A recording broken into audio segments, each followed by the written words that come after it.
चलो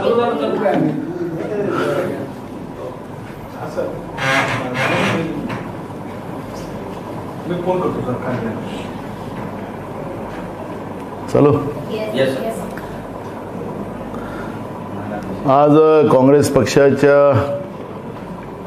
आमच्या कोर कमिटीची मीटिंग आत्ताच पार पडली। त्याच्यामध्ये मॅनिफेस्टो कसा राहील, शेतकऱ्यांसाठी महाविकास आघाडी काय काय योजना आणेल, तरुणांसाठी बेरोजगारी निर्मूलनासाठी काय काम करेल, महागाई कशी कमी केली जाईल आणि त्या पद्धतीचं संपूर्ण मुद्देसूद जाहीरनाम्यामध्ये माहिती कशी देता येईल त्यावरची एक चर्चा झाली। जागा वाटपाबद्दलही सुद्धा एक चर्चा आजच्या याच्यामध्ये झाली आणि ती आता 3:30 वाजता महाविकास आघाडीची मीटिंग आहे। त्याच्यामध्ये आज जाहीरनामा आणि जागा वाटपाच्या बाबतची जी काही भूमिका काँग्रेस पक्षाची आहे ती आता आमच्या महाविकास आघाडी च्या बैठकीमध्ये आम्ही मांडणार आहोत। महाराष्ट्रातलं विश्वासघाती गद्दार काय काय या सरकारला, ज्या महायुतीचं जे सरकार आहे, भाजप प्रणित जे सरकार आहे, त्याला जनतेकडून स्लोगन मिळत आहे। आम्ही म्हणतोय असं नाही, खोक्याची सरकार असं स्लोगन हे जनता देत आहे। म्हणजे महाराष्ट्राच्या जनतेचा विश्वासघात भाजप प्रणित जे सरकार महाराष्ट्रामध्ये एकनाथ शिंदेचं आहे त्यांनी केलेलं आहे आणि लोकांमध्ये तीव्र चीड या सरकारच्या विरोधात तीव्र आक्रोश आपल्याला पाहायला मिळते आहे। आता झालेल्या लोकसभेच्या निवडणुकीमध्ये जनतेने मतदानाच्या रूपाने या सरकारचा विरोध दर्शवलेला आहे। स्वतःला महासत्ताक समजणारे, विश्वगुरू समजणारे नेते सुद्धा त्यांनी अनेक सभा महाराष्ट्रामध्ये घेतल्यात, पण महाराष्ट्राच्या शेतकऱ्यांनी या विश्वगुरू म्हणणाऱ्याला त्यांची जागा दाखवलेली आहे असे चित्र आपण पाहतो आहे। महाराष्ट्र गुजरातला विकण्याचं काम ज्या पद्धतीनं एकनाथ शिंदे आणि भाजप प्रणित सरकारने केलेला आहे तोही महाराष्ट्रातली जनता आता काही विसरलेली नाही। कारण की राज्याचे उपमुख्यमंत्री देवेंद्र फडणवीस म्हणत होते की लोकांचं जे काही मुद्दे असतात ते लोक विसरून जातात, अशी भावना त्यांच्या मनात आहे। म्हणजे आम्ही जे काही पाप त्या महायुतीमध्ये या सरकारने केलेलं आहे ते लोक विसरलेले आहेत असं त्यांचं म्हणणं होतं। पण महाराष्ट्राच्या जनता काही विसरलेली नाही। जो आघात, जो विश्वासघात भाजप आणि एकनाथ शिंदेच्या सरकारने केलेला आहे, महाराष्ट्राची जनता येणाऱ्या लवकर निवडणुका लागल्या पाहिजेत आणि या सरकारला घरी कशी पाठवता येईल या पद्धतीची भूमिका महाराष्ट्रातली जनतेने घेतलेला आहे। त्यामुळे निवडणुकीची सगळेजणच वाट पाहतात आहेत। काही बातम्या येतात की निवडणुका पुन्हा पुढे ढकलल्या जातील। आता मोदी आहे तर मुमकिन आहे असं ते सांगत होते। महाराष्ट्रामध्ये गेल्या 3 वर्षापासून स्थानिक स्वराज्य संस्थांच्या निवडणुका झाल्या नाहीत। मग महानगरपालिकेच्या असतील, जिल्हा परिषद पंचायत समितीच्या असतील, नगरपालिकेच्या निवडणुका असतील, घेतल्या गेल्या नाहीत। आपण पाहतोय की सातत्यानं डेंग्यूच्या प्रादुर्भावाने लोकांचा मृत्यू वाढलेला आहे। शासन आणि महानगरपालिका, नगरपालिका आणि जिल्हा परिषदच्या प्रशासकीय व्यवस्थेच्या माध्यमातून सरकार काम करते आणि त्याच्यामध्ये मोठ्या प्रमाणात भ्रष्टाचार होत आहे। खोक्याचं सरकार जे उदाहरण दिलं जाते की खोक्यानीच भ्रष्टाचार करण्याचं पाप हे लोक करताना आपण पाहतोय आणि लोकांच्या जीविताचं घेणं देणं नाही। आणि त्याच्यामुळे महाराष्ट्र घाणीचं साम्राज्य असलेलं महाराष्ट्र या सरकारने केलेलं आहे। त्यामुळे स्थानिक स्वराज्य संस्थांच्या निवडणुकांचे न घेतल्यामुळे एक मोठा राग जनतेमध्ये आहे आणि त्याच्यात या सगळ्या गोष्टीची भूमिका प्रांजळपणे लोकांच्या समोर मांडायचं अशा पद्धतीची भूमिका आज आमच्या चर्चेमध्ये झालेली आहे। त्यामुळे अनेक प्रश्न आहेत, अनेक राज्याचे प्रश्न आहेत। त्या प्रश्नाला घेऊन महाविकास आघाडी कशी लढेल त्याच्या पद्धतीचा प्लॅन आम्ही केलेला आहे. आणि आमचे या जाहीरनामा समितीचे अध्यक्ष माजी मुख्यमंत्री पृथ्वीराज चव्हाण साहेब यांना केलेलं आहे. त्या पद्धतीची त्या विविध लोकांशी चर्चा करून मग त्याच्यामध्ये आर्थिक तज्ज्ञ असतील, विविध क्षेत्रामध्ये काम करणारे लोक असतील, त्या सगळ्यांना ते बसवून त्या पद्धतीचं महाराष्ट्राच्या जनतेला जे अपेक्षित आहे त्या पद्धतीचा जाहीरनामा करण्याचं काम पृथ्वीराज चव्हाण साहेबांच्या नेतृत्वात केला जाईल, अशा पद्धतीची आजची मीटिंग झालेली आहे. सर, बऱ्याचशा योजना सध्या महाराष्ट्रामध्ये सुरू आहे आणि मुख्यमंत्री यांच्या नावाची एलर्जी झाली आहे का महायुतीच्या नेत्यांना? कारण अजितदादा माझी लाडकी बहीण योजना असं म्हणतात आणि 8 तारखेपासून त्यांची जनसन्मान यात्रा सुद्धा सुरू होते. याकडे कसं पाहता? अजितदादा माझी लाडकी बहीण योजना करत असतील तर त्या योजनेला माझी केलं काय हा एक प्रश्न आहे. माझी म्हणजे माझी अर्थ उलटा लागू शकतो. माझी उपमुख्यमंत्री, माजी मुख्यमंत्री असा माझी शब्द लागतो ना, तसा हा माझी तर नाही केला लाडकी बहिणीला या लोकांनी. कारण की मध्य प्रदेशमध्ये निवडणुकीपुरतं, कारण की कमलनाथजींनी 1 कोटीच्या वर तिथल्या लाडक्या बहिणींचे फॉर्म भरून घेतलेले होते. आमचं सरकार आल्यानंतर आम्ही त्या ठिकाणी लाडक्या बहिणीला आम्ही त्या पद्धतीची मदत करू अशा पद्धतीची भूमिका घेऊन काँग्रेसने त्या ठिकाणी काम केलं होतं. पण तीच योजना मध्य प्रदेशच्या सरकारने निवडणुकीच्या तोंडावर घेतली आणि निवडणुकीच्या काळामध्ये ते पैसे त्या लाडक्या बहिणीच्या खात्यात टाकलेत आणि जशी निवडणूक संपली ती योजना त्या ठिकाणी बंद करून टाकली, म्हणजे माझी करून टाकली. आता महाराष्ट्रामध्ये सुरुवातीलाच राज्याचे अर्थमंत्री तिला माझी करायला लागलेत का हा प्रश्न या ठिकाणी आहे. पण असो, महायुतीमध्ये महाभारत आहे हे सगळ्यांनाच माहिती आहे. त्यामुळे तीनही जे 3 तोंड आहेत, 3 इंजिनचं सरकार महाराष्ट्रामध्ये आहे, हे फक्त राज्याच्या तिजोरीला लुटायचा प्लॅन या लोकांचा राहतो. आणि त्याच्यामुळे आता ते वेगळ्या वेगळ्या पद्धतीनं त्यांचं आयोजन असेल तर त्याच्यावर काय फार प्रतिक्रिया द्यावी असं मला वाटत नाही. विनेश फोगाट यांना 100 ग्राम कमी जास्त वजन भरल्यामुळे त्यांना गोल्ड मेडल पासून कॉल आला, आरोपीतून बाहेर करण्यात आला. त्याच प्रकरणामध्ये त्यांचं शोषण केलं असा आरोपही भाजपच्या खासदारांनी केला. असं यामध्ये कळ दिसतंय की भाजपच्या खासदारांनी किंवा भाजपच्या आणि सरकारच्या दबावामुळे विनेश फोगाटवर अशी परिस्थिती आली की त्यांना 100 ग्राम वजन कमी जास्त असल्यामुळे त्यांना बाहेर जावं लागलं. ऑलिम्पिकमध्ये सिलेक्शन खेळाडूचं जे होतं ते फार तपश्चर्यानं होतं, फार मेहनतीनं होतं.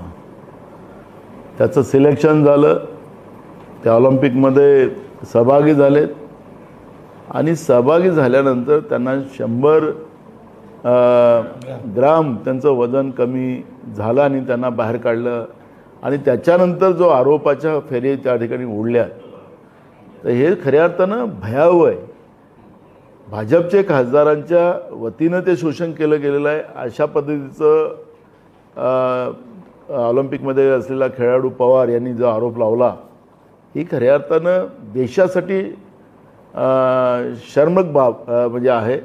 म्हणजे या सगळ्या गोष्टीची एक चौकशी व्हावी आणि हा जो ऑलिम्पिकच्या खेळाडूवर गालबोट लावण्याचं पाप भाजपचे खासदार करत असतील आणि त्याच्यातून त्याला बाहेर व्हावं लागत असेल तर हे देशासाठी अपमानित आहे. आणि म्हणून याची एक प्रॉपर चौकशी, पण आता चौकशी कोणाकडून करावी हाही एक भागच आहे. CBI त्यांचंच आहे, सगळे त्यांचंच आहे. आखरी याला सिटिंग जजच्या माध्यमातून याच्यावर एक चौकशी हवी, कारण की हा देशाच्या स्वाभिमानाशी, अस्मितेशी जोडलेला प्रश्न आहे. त्यामुळे याचं सिटिंग जजच्या माध्यमातून सुप्रीम कोर्टच्या हे कारवाई व्हावी आणि चौकशी व्हावी ही मागणी आमची आहे. काँग्रेस नेत्यांच्या भेटी घेत आहेत, त्यात मोठा भाऊ छोटा भाऊ असं महाविकास आघाडीमध्ये कोणी नसतं, म्हणजे समसमान वाटप होणार अशी काही चर्चा होतीये का? अजून चर्चेचं आजपासून सुरुवात होते आहे, अजून ही पहिली फेरी आहे. त्याच्यामुळे छोटा भाऊ मोठा भाऊ होणार नाही. या ठिकाणी जी काही मेरिटच्या आधारावर, कारण की लोकसभेतही काँग्रेसच्या वतीनं ते सांगण्यात येत होतं की आपण मेरिटच्या आधारावर करू आणि BJPला राज्यातून परास्त करू, अशी भूमिका आमची होती. ठीक आहे, त्यावेळेस नाही होऊ शकलं, पण या विधानसभेमध्ये होणार, कारण की महाराष्ट्रातलं जे खोक्याचं सरकार आहे, भ्रष्टाचारी सरकार आहे, महाराष्ट्राचा स्वाभिमान गुजरातला विकण्याचं काम केलं जाते आहे.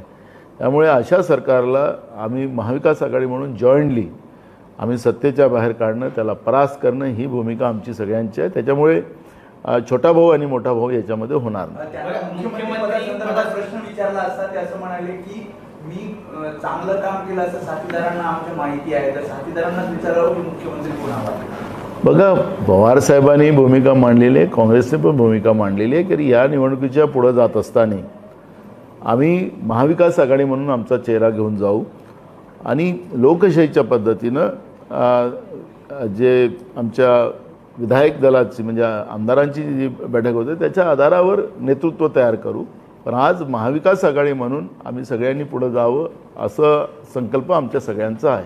सर, सांगली संदर्भात काही महत्त्वाच्या घडामोडी घडतात असं समजतंय, कारण 3-3 एक असा फॉर्म्युला ठरतो असं सुद्धा बोललं जातं आणि कुठलेही मतभेद नाही आहे असं सुद्धा तर नेते सांगतायत.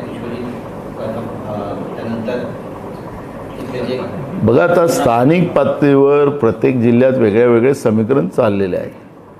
पण आता या सगळ्या याची जेव्हा चर्चा महाविकास आघाडी म्हणून आम्ही राज्य पातळीवर करू तीच ऑथेंटिक राहणार आहे. त्यामुळे प्रत्येक जिल्ह्यामध्ये विविध चर्चा होत असतील तर त्या पातळीवर होऊ शकतात, त्याला काही अडचणीचा भाग नाही. कारण की प्रत्येक पक्षाला आपल्या आपल्या जिल्ह्यामध्ये आम्ही त्या जिल्ह्यातले आमचे जे नेतृत्व आहे म्हणजे सगळ्या पक्षाचे त्यांना वाटतं की आम्हाला जागा भेटली पाहिजे, आम्ही जिंकून येतो वगैरे, हे सगळं स्वाभाविक आहे. त्यामुळे पण त्या लेवलवरच्या चर्चा या राज्य पातळीच्या ह्याच्यावरचा काही त्याला काही विषय होऊ शकत नाही. आम्ही जेव्हा सामूहिक चर्चा महाविकास आघाडी म्हणून राज्य पातळीवर करू तीच ऑथेंटिक घोषणा राहील. काँग्रेसच्या परफॉर्मन्सच्या आधारावर तुम्ही तिकीट उमेदवारांना देणार आहे असं बोललात. परफॉर्मन्स फार प्रश्न आहे. काँग्रेस पक्षामध्ये असे किती आमदार आहेत ज्यांचे नॉन परफॉर्मन्स आहे, त्याच्यामुळे त्या ठिकाणी नवीन युवक चेहऱ्यांना किंवा नवीन चेहऱ्यांना तुम्ही संधी देणार आहे? सर्वे 12 तारखेपासून आमचं सुरू होत आहे उमेदवारांचा. आत्ता आम्ही जो काही सर्वे आमच्या AICCच्या माध्यमातून झाला तो सर्वे मतदारसंघनिहाय झालेला आहे. आत्ता 12 तारखेपासून उमेदवारानिहाय आमचा त्या ठिकाणी सर्वे सुरू होणार आहे. त्या सर्वेमध्ये जी काही मेरिट येणार, जी काही लोकांचं जन्मत त्या ज्या उमेदवाराच्या बाजूने येणार त्या आधारावरच तो निर्णय घेतला जाईल. त्याच्यामुळे आत्ता आपल्याला नेमका आकडा आम्हाला सांगता येणार नाही, ते सर्वेच्या नंतर आम्हाला ते सांगता येईल. महाविकास आघाडी ज्यावेळेला स्थापन झालं होतं त्यावेळेला अनेक मित्रपक्ष देखील तुमच्यासोबत होते, मात्र काही मित्रपक्षांनी नाराजी दर्शवलेली आहे महाविकास आघाडीच्या 3 जे मोठे पक्ष आहेत तुमचे महाविकास आघाडीमध्ये. तर मग आता जागा वाटपाची पहिली चर्चा आहे, पुढे ज्यावेळेला चर्चा केली जाईल तेव्हा त्यांना आमंत्रण केलं जाणार का? बिलकुल. महाविकास आघाडीचा अर्थच फक्त 3 पक्ष नाही, जी काही आमच्यासोबत अलायन्सेस आहेत, मग शेकाप असेल, समाजवादी असेल, कम्युनिस्ट असेल, अशा अनेक छोटे दल आहेत, त्या सगळ्यांनाही विश्वासात, कारण पहिले आम्ही 3 लोक बसू, मग त्या त्यांना जागा सोडायची असतील त्या सगळ्या जागेच्या बद्दलची चर्चा केली जाईल आणि या सगळ्यांना बोलवूनच ही महाविकास आघाडी त्या पद्धतीनं जनतेच्या पुढे जाईल. शेकापचा उल्लेख केला, जयंत पाटलांसोबत जे काही घडलं विधान परिषद निवडणुकीमध्ये त्याचाच पराभव झाला, तुम्हाला वाटतं ते तुमच्यासोबत? ते त्यांना माहिती आहे, आकडा आणि हे सगळ्या गोष्टी त्यांना माहिती आहे, काँग्रेसने घेतलेली भूमिका त्यांना माहिती आहे. त्यामुळे आमचा जो मार्कच कमी होते त्याच्यामुळे स्वाभाविक आहे आम्ही प्रयत्न करत होतो की जयंत पाटलांना निवडून आणण्याचा आमचा सगळ्यांचा प्रयत्न होता. पण सत्तेच्या जोरावर आणि खोक्यांच्या भरोशावर जे काही पाप झालं ते सगळ्यांनाच माहिती आहे, ते जयंत पाटलालाही माहिती आहे. त्याच्यामुळे जयंत पाटील आमच्याबरोबरच आहेत. नाना भाऊ, राज्यामध्ये जे कायदा सुव्यवस्था आहे त्याबद्दल सगळ्यांना माहिती आहे. तळोजा जेलमध्ये जे कैदी आहेत त्यांना हायप्रोफाईल जेवण, नॉनव्हेज जेवण अशा प्रकारचं एक विशेष मेनू कार्ड त्या ठिकाणी देण्यात येत आहे. याचा अर्थ असा आहे की विधानसभा निवडणुकीसाठी या सगळ्या कैद्यांचं आतापासूनच सर्वस्वी करायला सुरुवात केली. आपल्याला लक्षात असेल की कसब्याची जेव्हा बाय इलेक्शन लागलेले होते त्यावेळेस राज्याच्या मंत्र्यांबरोबर तडीपार लोक, जेलमध्ये असलेली लोक त्यांना पॅरलवर आणून त्यांनी या मंत्र्यांबरोबर फिरताना आपण पाहिलेलं होतं. तुमच्या माध्यमातून ते सगळे आपल्याला लोक दिसत होते आणि आम्ही ऑब्जेक्शन पण घेतलं होतं की ह्या सगळ्या तळीपार लोक मंत्र्यांबरोबर फिरत आहेत. पोलिसांवर आम्ही त्यावेळेस पोलीस कमिशनर पुण्याला आम्ही त्यावेळेस कंप्लेंट केल्या. आखरी भाजप आणि महाराष्ट्रातलं महायुतीचं सरकार हे गुंडाइझमला ताकद देणारं, ड्रग व्यवस्थेला, अंमली पदार्थांना ताकद देणारं हे सरकार आहे. म्हणून महाराष्ट्रामध्ये आज कायदा सुव्यवस्थेचा प्रश्न आपण पाहिला तो भयावह आहे.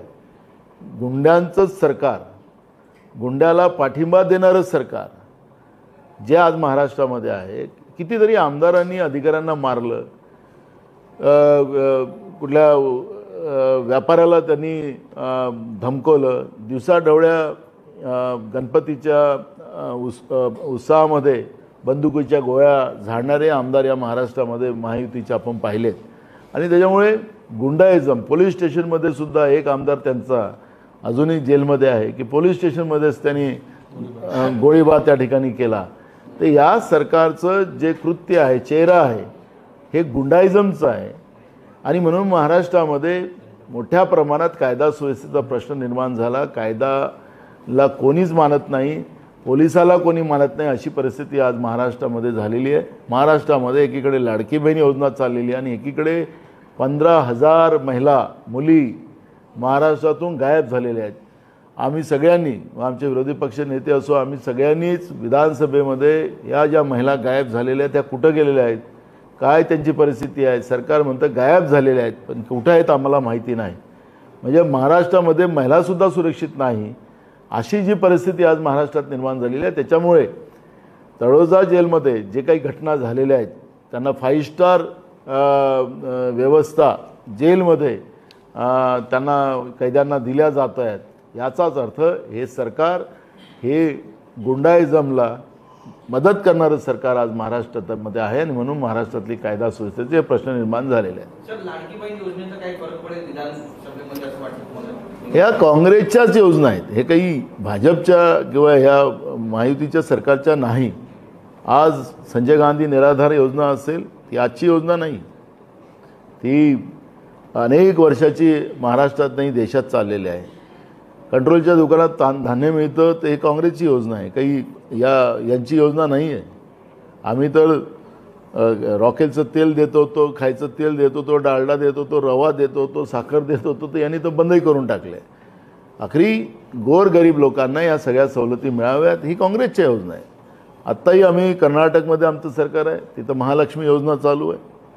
तेलंगणामध्ये आमचं सरकार आहे, तिथं महालक्ष्मी योजना चालू आहे. पण यांची योजना जी आहे ही निवडणुकीच्या तोंडावर केलेली फसवी योजना आहे. निवडणुकीनंतर मध्य प्रदेशमध्ये जसं बंद केलं तसे बंद करणारे आहेत.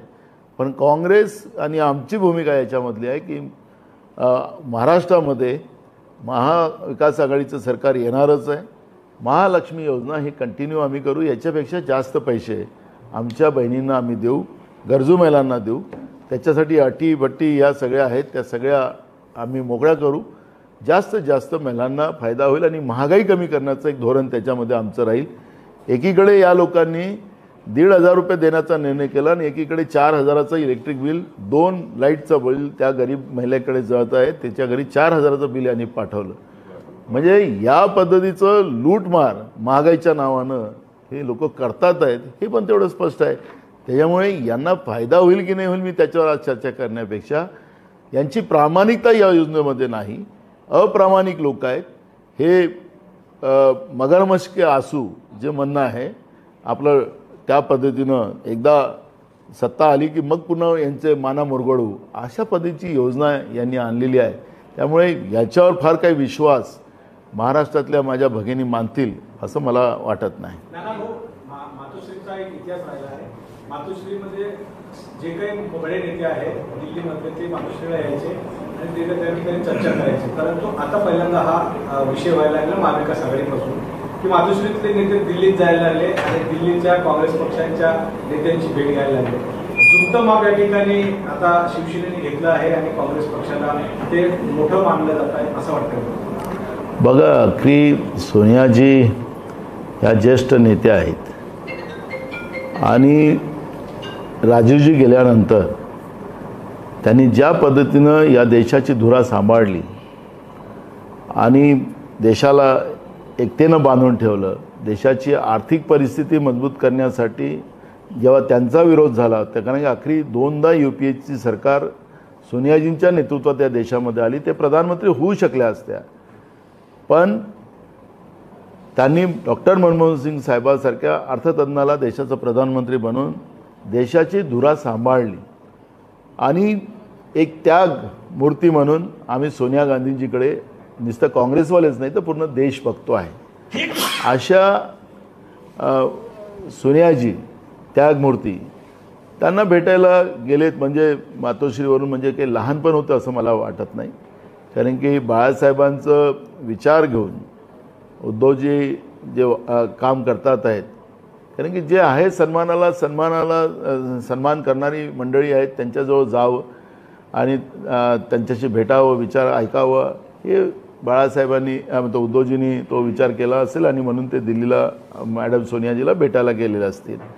पण जिथं दुसरं एक पार्श्वभूमी पाहिली की जे बदमाश आहेत, जे देशाशी धोकाधडी करतात, त्यांच्या विरोधातही सुद्धा उद्धवजी मागं पुढं पाहत नाही त्यांना ठोकायला. त्याच्यामुळे सोनियाजी हा भारताच्या इतिहासातली एक जी महिला त्यागमूर्ती म्हणून त्यांच्याकडे गेलं तर त्याला काही लहानपण होऊ शकत नाही असं मला वाटतं. सर हिंदी में हां सर हिरामन भोसकर तुम्हाला भेटणार आहे, तर चिंता आहे की तिकीट त्यांना दिले जाणार नाही काँग्रेसमधनं म्हणून तुम्हाला? अजून त्याच्यावरची चर्चा नाही आहे. भेटले तर काय अडचण आहे. मला खूप आत्ता आमच्याकडे संतोष चौधरी येऊन बसलेले आहेत जळगावचे, खूप सारे लोक आता रोज येतात आहेत. हे तर आमच्या पक्षाचे आमदार. नाना भाऊ, काल जे 5 लोकांचे नावं चालले काही चॅनलमध्ये आणि त्यानंतर नाना पटोलेंना वारंवार सगळे लोक फोन करत आहेत, त्यामुळे हिरामन भोसकर आहे, असे किती लोकांची तुम्हाला आमदार? नाही, आम्ही आता कुठल्याही आमदारांची नावं टाकलेली नाही. कोण आहे काय आहे त्याच्याबद्दलची चर्चा आमच्याकडून नाही. योग्य वेळेवर त्या गोष्टी सगळ्या पुढे येतील ते तुम्हाला आम्ही सांगितलेलं आहे. त्याच्यामुळे नावच कोणाच्याबद्दलची चर्चाच नाही केली आम्ही, तर त्याला आता त्याबद्दलचं आता तुम्ही मीडियाने काय कोणं काय टाकलं त्याच्यावर मला आत्ता काही चर्चा करायचं काही कारण नाही. पण ज्यांनी बदमाशी केली त्याला सोडायचं नाही हे आमच्या राष्ट्रीय नेतृत्वाचाही आहे आणि प्रदेश आम्ही जे आहोत प्रमुख लोक त्यांचाही सगळ्यांचं एकमत आहे आणि त्याच्यामुळे बदमाशांना माफी नाही. नाना भाऊ, जरांगे पाटील ज्या पद्धतीनं भूमिका घेतात आता सरकारला पुन्हा एकदा त्यांनी अल्टिमेटम दिलाय की आरक्षण द्या अन्यथा आम्हाला सत्तेमध्ये येऊन बसावं लागेल, सत्तेत बसावं लागेल असं म्हणतायत. बरेचसे गट आहेत जे मुंबईमध्ये कालपासून आंदोलनाचा पवित्र त्यांनी घेतलेला आहे. मराठा क्रांती मोर्चा पाटील समाजाला गेले, बऱ्याच गोष्टी घडतात. काय म्हणतात? कसं आहे की आज महाराष्ट्रामध्ये जे काही मराठा वर्सेस OBC, धनगर विरोधात आदिवासी, गोवारी विरोधात आदिवासी, ही जे काही एक मोहीम जी महाराष्ट्रामध्ये सुरू झाली हे कधी नव्हतं. ही मोहीम 2014 पासून देवेंद्र फडणवीसांनी सत्तेत येण्यासाठी ज्या काही खोट्या घोषणा केल्यात त्या घोषणेचं हे परिणाम आहे. हे करता येतं, नाही करता येत नाही, पण भाजप हे आरक्षणाच्या विरोधात असलेला हा पक्ष आहे. हे तुम्हाला मला कोणालाही नाकारता येत नाही. भाजप आणि RSS ही पहिलेपासूनच आरक्षणाच्या विरोधात असलेली मानसिकता असलेले हे पक्ष आहेत. मोहन भागवत यांनी सातत्यानं आरक्षणमुक्त भारत करायच्या बाबतचं एकदा नाही तर अनेकदा ते बोललेले आहेत आणि त्याचंच मूळच जे या पद्धतीचं आरक्षणाच्या विरोधातली भूमिका मांडतात, तर याचा अर्थ भाजपची असलियत काय ते आपल्याला स्पष्ट होतं.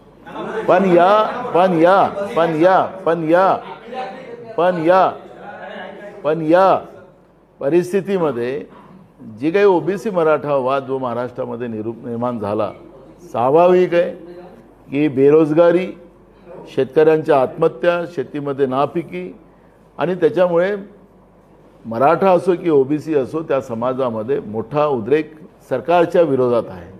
एक तर आरक्षणाचा लॉलीपॉप दिला तो पूर्ण केला नाही, नोकऱ्या संपवून टाकल्यात, खाजगीकरणाचे प्रमाण वाढलेत आणि त्याच्यामुळे स्वाभाविक आहे की जरांगे पाटलाची भूमिका जी आहे ती या सरकारच्या विरोधातली आहे. कारण की या सरकारने ज्या खोट्या आश्वासन देऊन सत्तेमध्ये गेले 10 वर्ष केंद्रात आणि राज्यामध्ये सत्तेत आहेत त्याचा उद्रेक समाजामध्ये आहे आणि त्याचंच आपण चित्र पाहतो आहे. राहिलं कोणाला निवडणुका लढायच्या नाही लढायच्या हे कोणालाही बंधन केलं जाऊ शकत नाही. लोकशाहीमध्ये कोणालाही उभं राहता येतं, ज्याचं मतदानाचा अधिकार आहे त्याला उभं राहता येतं. त्याच्यामुळे त्याच्यावर आता जरांगे पाटील साहेबाबद्दलचं फार काही आम्ही सांगावं असं काही नाही. नाना, हिंदी में बताइए, आप लोगों की बैठक हुई, महाराष्ट्र कांग्रेस के नेता यहाँ बैठक कर रहे हैं, उद्धव ठाकरे दिल्ली में पहुंचे हैं, उसको लेकर भी सवाल खड़े किए जा रहे हैं, क्या महाराष्ट्र कांग्रेस के नेताओं को नजरअंदाज करके दिल्ली में बैठक हो रही है? पहला तो ये आप लोगों की बैठक में क्या कुछ हुआ, और उद्धव ठाकरे वहां जाने पर आप लोगों को एतराज है, क्योंकि बीजेपी तो सवाल उठा। आज की जो मीटिंग है ये प्राइमरी मीटिंग है. आज हमने हमारी कोर की मीटिंग हुई, हमने क्या क्या स्ट्रेटेजी बनाना, हमारा मैनिफेस्टो कैसा रहेगा, सीट शेयरिंग में हम लोगों ने कैसे कैसे मेरिट के आधार पे आगे जाना, इस विषय पे चर्चा हुई. रही उद्धव ठाकरे जी पहली बार दिल्ली नहीं गए, कई बार वो दिल्ली गए, ये पहली बार ही नहीं गए. आखिरी उनके सांसद हैं, उनका एक दल है दिल्ली में, वो तो अपने सांसदों को उनके कामकाज और ये सब चीज़ों को देखने भी तो जाते ही है. ये पहली बार नहीं, कई बार गए. या उसके वो अब दिल्ली गए और यहाँ मीटिंग है तो वो उसका कोई संबंध नहीं है. जब हमारी फाइनल मीटिंग जब आएंगी तब वो उद्धव जी, शरद पवार जी उसमें वो मीटिंग में रहेंगे, उसमें फाइनल हम करेंगे. अभी ये जो जो है अभी की सीट शेयरिंग और ये सब इशू पे चर्चा, अभी सबका मत हम समझकर फिर उसमें आगे जाएंगे. तो इसलिए इसमें बहुत कोई किसी को तकलीफ होती होंगी अपोजिशन वालों को, तो उसमें कोई तकलीफ नहीं, हम सब मिल के हैं. नहीं, आपके विरोधी भी ये कह रहे हैं उद्धव दिल्ली इसलिए गए हैं क्योंकि वो सीएम पद के तौर पर खुद को देखते हैं, उनको चेहरा घोषित किया जाए, और इसी रणनीति के तहत गए हैं. आप लोगों को अगर सीएम वापस से उद्धव ठाकरे बनते हैं या चेहरा बनते हैं तो उसमें कोई आपत्ति है? देखो, हमारी अलायंस में पवार साहब भी है, पवार साहब का भी स्टेटमेंट है इसमें कि ऑलरेडी महाविकास आघाड़ी करके हम लोगों के सामने जाएंगे, और फिर वो हमारे विधायक दल में जिसका नाम आएगा उसके आधार पर वो सीएम बनेगा. तो इसलिए हमारे में कोई बहुत रस्सी खींचा ऐसा नहीं है. सीएम पद के लिए तो आपने देखा होगा कि मेरे मित्र देवेंद्र फडणवीस जब खोखे की सरकार महाराष्ट्र में आने के पहले, जिस दिन वो अलायंस डिक्लेयर होने वाला था, तो हमारे मित्र ने पहले ही कह दिया था कि वही सीएम बनेंगे और डीसीएम एकनाथ शिंदे बनेंगे. फिर आखिरी ऐसा समय आ गया कि आपको मीडिया के सामने उनको कहना पड़ा कि एकनाथ शिंदे मुख्यमंत्री बन रहे हैं. तो बड़े तकलीफ के साथ उन्होंने कहा था. हमारे यहाँ पे वो स्थिति नहीं है, हमारे यहाँ पे एकदम क्लियरिटी है, हमारे यहाँ पर कोई ऐसी होड़ नहीं है. महाविकास आघाड़ी करके हम लोग सब लोग सामने जाएंगे. आप लोग कह रहे सीट शेयरिंग को लेकर चर्चा हुई, कांग्रेस की अपनी अंदरूनी चर्चा में क्या निकल कर आ रहा है, कितनी सीट पर लड़ना चाहती है कांग्रेस? क्योंकि लोकसभा में जो प्रदर्शन रहा उसमें सबसे बड़ी पार्टी के तौर पर आप लोग निकल कर सामने आए. ऐसे में सबसे बड़े भाई की भूमिका आप लोग निभाना चाहते हैं क्या, या जो रेशियो लोकसभा में सीट शेयरिंग का था उसी रेशियो पर काम करेंगे? हम महाविकास आघाड़ी करके 288 जगह लड़ेंगे, और इसलिए अभी कौन किसको कितनी जगह मिल रही है कुछ है, इसके विषय पे चर्चा आज नहीं हो सकती. अच्छा, सलमान खुर्शीद साहब का एक बयान आया है बांग्लादेश को, उस बयान को में उन्होंने कहा कि भारत में भी कुछ उसी तरह की स्थिति होती जा रही है, जिस तरह का माहौल है. इस बयान को किस तरह से देखते हैं, क्योंकि आपकी जो सहयोगी पार्टी है एनसीपी शरद पवार ग्रुप, उन्होंने इस बयान का समर्थन नहीं किया. देखो, दो चीज़ें अभी इसके ऊपर, क्योंकि बांग्लादेश में जिस तरह से डेमोक्रेसी को कोलैप्स करके जिस तरह से सरकार को भगाया गया वहाँ की आज की, ये लोकतांत्रिक व्यवस्था के लिए खतरा है. और हमारे बॉर्डर का देश है. हमारे देश के मुखिया प्रधानमंत्री नरेंद्र मोदी जी से उम्मीद हमारी सबकी है, क्योंकि वहाँ के लोकतांत्रिक व्यवस्था के ऊपर जो घात हुआ है, ये हमारे देश के भी मुखिया को समझना चाहिए. कल सर्वदलीय मीटिंग हुई, हमें उम्मीद थी कि प्रधानमंत्री जी इस पर बात करेंगे, मीटिंग में रहेंगे. अपोजिशन लीडर कर हमारे नेता राहुल जी वहाँ पहुँचे. उनने ही पूछा विदेश मंत्री को कि भाई ये कोई देश की ये चाल है क्या, किसी का हाथ है क्या, कोई दूसरे देशों का. तो वो राहुल जी ने क्वेश्चंस किया. तो मूल सब्जेक्ट है कि इस बात की क्लियरिटी होना चाहिए, क्योंकि हमारा देश दुनिया का सबसे बड़ा लोकतांत्रिक देश है. हमारे देश की लोकतांत्रिक व्यवस्था बचाना, पहले देश बाद में सब चीज़ें होती है. लेकिन अभी तक प्रधानमंत्री जी ने इस पे पर जवाब नहीं दिया है। ये हमारे लिए सबसे तकलीफ की बात है।